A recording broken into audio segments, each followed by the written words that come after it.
If you're a regular viewer, you know I'm conducting a series of special interviews in the run-up to my departure from Greater Boston. We're inviting people on the show with unique perspectives who've elevated the show over the years. We're calling it the Greater Boston version of my weekly radio segment, Emily's List. Tonight, we bring you my recent conversation with two of the longtime backbones of local television in Boston. Susan Wornick anchored the midday news at Channel 5 for 25 years and was the station's consumer reporter to boot. Bob Lobel was WBZ TV 6 and 11 o'clock sports anchor for more than 20 years, traveling the country to follow Boston's teams. Oh, and did I mention the two were a team themselves, married for some time in the 1980s. Now, though, the exes have teamed up again doing some media partnerships, but the reason I invited them here is because they are both longtime friends and people who do a tremendous amount of goodwill work for the Greater Boston community. And Susan Wornick and Bob Lobel are here, two of Emily's List's favorites. And you're one of our favorites, I know, that's too. good. You walk in the studio today, one person said, "Here comes royalty." Another person says to you, you two are the reason she got into broadcasting. How does it make you feel? Well, you were the reason that we stayed in broadcasting, so hello. I mean, does everybody know that you were my boss 100 years ago, as well as my dear, dear friend? Yeah. It makes me feel great. It just does, because here's this wonderful woman who's got a great career, and she remembered us from so long ago. Yeah, it was pretty cool. It was very cool. Bob, I was going back and just looking at some of the stuff you've done, and you too, so does it mean. And we just had the passing of Mayor Menino. We have seen so many profound events in our lives through news and sports.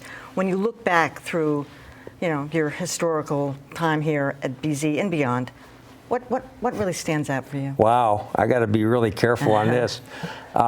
There's so many things. I mean, I can't name one. You know, if you have to go in the sports world, it's the Super Bowl and World Series and all that stuff. It just never ended. And there were so many tragedies in sports. Now, you know, this is really a tough question, Emily. Why did you save the tough questions for first?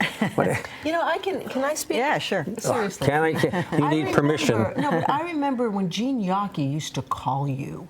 No, she didn't. Bobby. She did? Yeah. Jean Yawkey was her? facing decisions. Well, that's who the woman told me she was when I answered. I mean, she was facing tough decisions with the Red Sox. Yeah. And I remember told her to sell. Calling you at home. Sell. He forgets things. Yeah. He's too shy about certain Should they change Yawkey way, by the way, to Menino way? Somebody suggested That's an interesting, you know, probably not. There are other streets down there that would be just as good. Menino's, he was great. I had so many great stories. In the 2004 parade, he took my 9-year-old daughter while we were done broadcasting. She went with him to the house, Parkman House, to watch the parade. It was such a great. We did a show called Beat the Pro. I told you this line, right?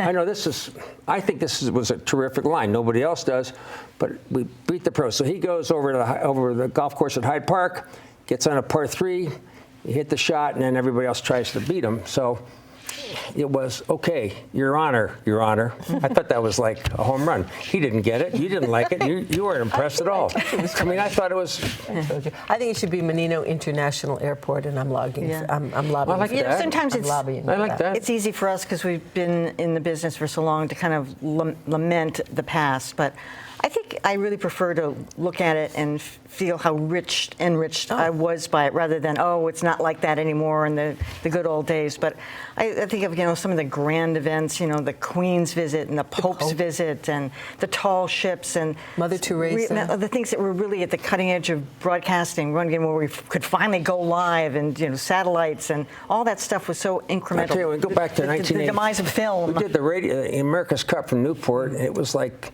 stunning. We could actually put some kind of a, you know, coat hanger and get a signal and follow those yachts. Not that we knew anything about the racing, but that's why we had people sit next to us. But you know what was really, I think, perhaps one of the great moments was early as last year.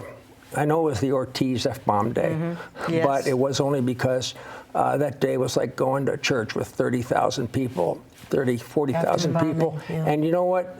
It really will always be linked with the Red Sox championship. I don't care what anybody says. those two events were totally connected.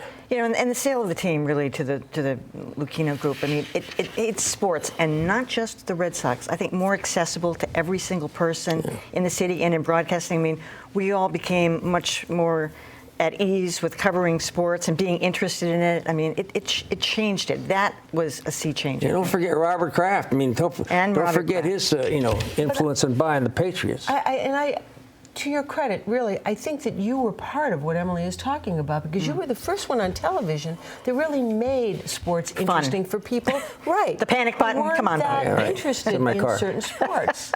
and people really loved that. And you, Susan, I think we just were serious about not being serious.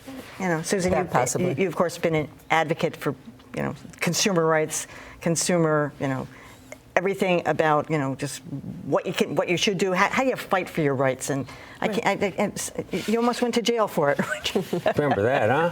Yeah. I think you should have. You had a great line, something about desperately seeking Susan. Right. His best line was, "Send her to jail. There'll be a sale at Bloomingdale's, and she'll talk like a bird. She'll sing like a bird." That was your best. I don't know. It was desperately seeking Susan, because it was something. There was something the movie at the time that had something to do with the same thing. Who was the agent? So tell me a little bit about what you guys are doing now. Me TV. We're doing some. They call them interstitials. That's a complicated word for. I know. I started to use that. Hosting. And I cut it out. No, it sounds like some kind of an act. Yeah. We're hosting Me TV, which is a cable station, and we're just having fun. I mean, we've always appreciated each other's humor. I mean, plus I do think that he's one of the. You didn't bring your dog. That was as part of the. At first I thought it was your purse, and then the thing kind of winked at me. I have a dog. You know Sammy. How are you getting along these days, Bob? I think we're doing all right. You mean with me? Yeah. Oh, we're getting along really well. Or did you mean in life in general? It's two different questions. With you. We've always gotten along great. Where can people see Me TV? I don't even know. It's a good question. It's different in every cable station. I mean, in every cable. It's one of those.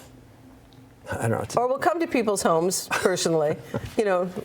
We're happy to just come over and sit with you and your family. It's like one of those shows, TV stations that has all those old shows, like Bonanza, Gilligan's Island, okay. But the question MASH. is on what station? I know what the question was. I'm just trying to avoid it, okay? Because we don't know. Let me go down my road, okay? I know what it was. I don't know what it's on.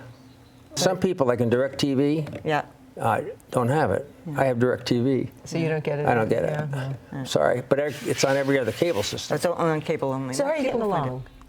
Answer that question before we go. Compared to, I'm doing fine, Yeah.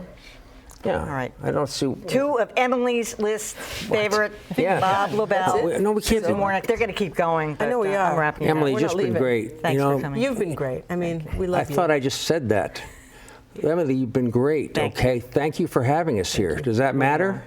Matters to us. Does. Me. Us. Me. Us. Thanks for Does. coming.